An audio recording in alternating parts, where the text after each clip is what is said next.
we were looking at some footage of Panthers and Young Lords sort of celebrations and reunions, because they do them every year. And we were looking at something on YouTube, and from where the camera angle was, you can see people coming out of the back. They were introducing them and bringing them, and you can see different people coming out for the reunion had different looks on their faces from the back, and it was kind of like, wow, I wonder what was going on in the back before they came out, because you can see it on their faces. And then you think, a lot of them haven't been around each other in a while. Maybe the last conversation you had with someone wasn't the most pleasant conversation you had. There were suspicions of who was an agent and who wasn't. And so all of a sudden they're thrust back into a room together to come out and be Black Panthers or Young Lords. And some things haven't been dealt with. They don't, some people don't get along or whatever. So we were looking at going, that's real interesting. And also looking at them older.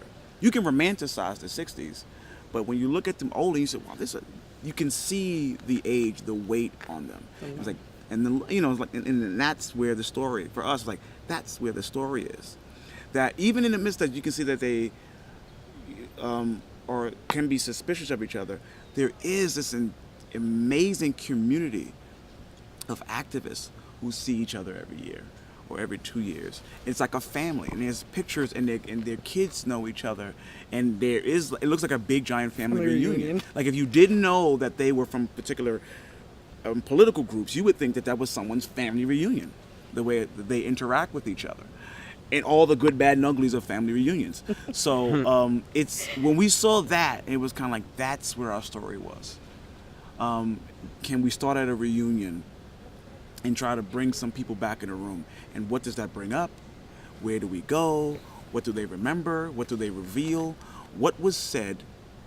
Or what was thought? What did someone think about somebody 30 years ago that gets revealed now? Like, we know a story that, for instance, Kathleen Cleaver, who was a Black Panther, got a letter from what she thought was from this guy, Big Man Howard, who was a Black Panther. She was in Algiers. She got a letter saying, if you come back here to the United States, you will be killed. And that was basically the gist of the letter. She took it and did not return. It was a specific event she's supposed to return to. She saw Big Man 30 years later or something, yeah, at an event, a Black Panther event, and walked up to him and said, I just have to ask you, it's been years, but did you send me that letter? And he said, what letter? I didn't send you no letter. And she was on stage and she goes, you know how that makes me feel? After 30 years, I held this. But they never connected to have that conversation. So that is kind of the stories that we're looking at. It's not just, again, the romanticized version, black and white pictures and shotguns, and it's really about that type of connection. At this point in the writing process, what we've got is you get an opportunity to see each of the members that you're going to get to meet throughout the show preparing and getting dressed and getting ready to go to an event. You get to see them at the event. You get to see how they interact with each other. And from those interactions is where you get the story of who this person was and why their life wound up, how it wound up. And then you get to see their reflection on it.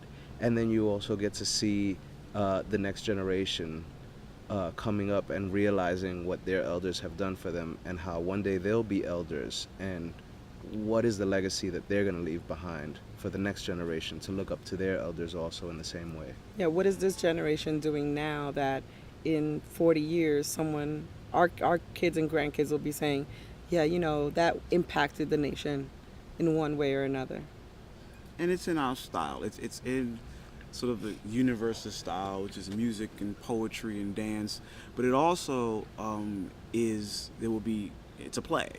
So it's almost, I feel like a 21st century look at a musical theater. Sounds so cool. Musical I theater. can't wait to see Yeah, it. that's right. It's a 21st century look at musical theater. I mean, we, in terms of style of how we approach text and how we approach a scene and how we would approach what traditional theater would be, we have our own sort of slant and take on it. So it's like we understand what the rules of theater are, and we also understand for ourselves how to shake that up.